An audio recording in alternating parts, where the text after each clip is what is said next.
A terrible situation just became worse. Anthony Joshua, as you guys know, he was involved in an accident that unfortunately was fatal for two of his teammates and friends. And I've already made videos about it. Now, TMZ is reporting the driver of that vehicle in Nigeria, who is Team Joshua, could face charges.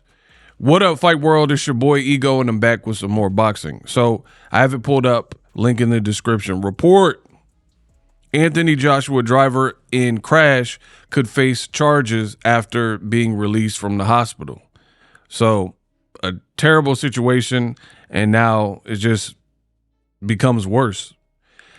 Days after the car crash that injured Anthony Joshua and unalived two of his trainers, the man behind the wheel has reportedly been discharged from the hospital and now could face criminal charges for his role in the accident. A police spokesperson told The Guardian Nigeria the driver, who was hired for the trip, has been speaking with officials to share his side of the story. The outlet stated that he could be hit with reckless driving charges as a result of the incident. The driver of the truck that Joshua's SUV smashed into fled the scene immediately after the crash. Whoa, I didn't even know about that. And I thought it was someone from his team, but apparently it's correction. It is, I guess, a hired hand. And he fled the scene after the crash. Now he's being hunted down by officials. Wow.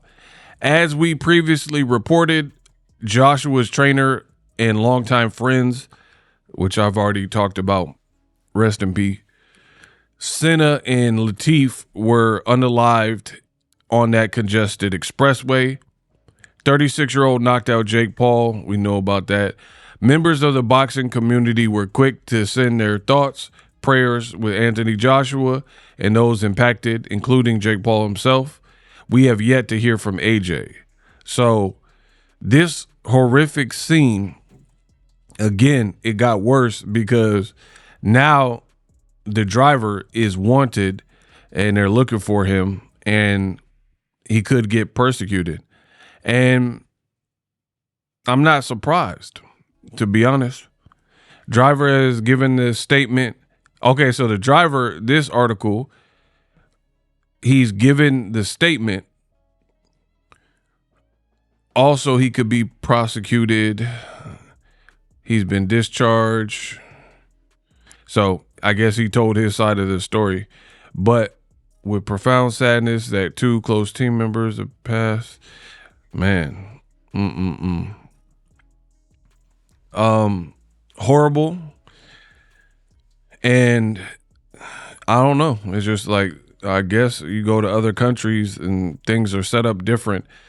I'm curious as to what went on. Like, I want to hear from Joshua or the driver, the only two surviving people left in this equation, to see what went on. Because for me, again, I'm not a cop. I'm not a detective. This is my own personal opinion.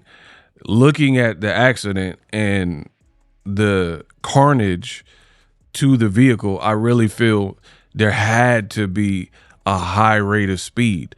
Now, that kind of goes without saying. I don't know if other factors were involved. You know, people drink and are intoxicated behind the wheel. Some people are texting and not paying attention.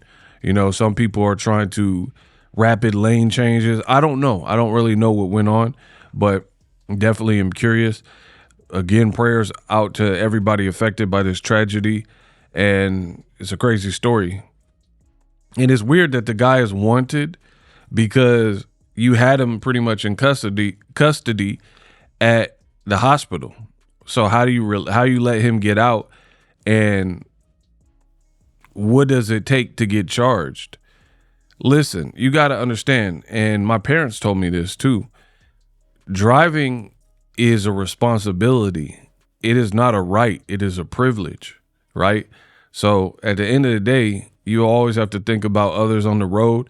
And unfortunately, if you claim people's lives, then there's a strong chance that you are found liable. So don't get behind the wheel intoxicated or impaired. Like even pills, sometimes you get on certain pills. It could be like an allergy medicine like Benadryl, right? And they'll be like, it'll make you drowsy. Do not operate a vehicle or heavy machinery. You guys got to listen to these things because of tragedies like that.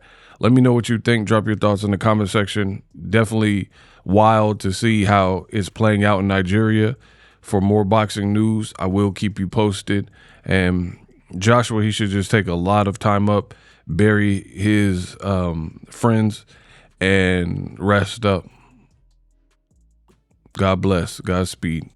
Live streaming can be tough, which is why I use StreamYard. Click the link in the description for StreamYard, which is an awesome tool that enables you to set up your stream with ease of use. Get great results with live streaming. It's what I use. Stream to social media with ease with StreamYard. Live streaming is here to stay. Engage with your audience using StreamYard. Great way to reach out to your audience and connect. So you need a tool that can do that.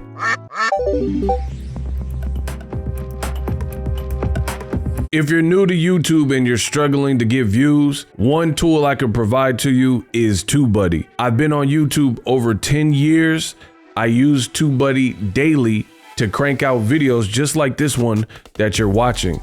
Learn how the pros do it with TubeBuddy. YouTube receives a lot of traffic, which also means a lot of creators, a lot of people putting out content. So you need to learn the ropes so you know how to separate yourself, especially if you're new, but even if you're a pro, use TubeBuddy. The link is in the description. Get more views, more subscribers, and a higher click-through rate, so ultimately you can realize all of your online goals. Use my affiliate link in the description and grow your channel fast.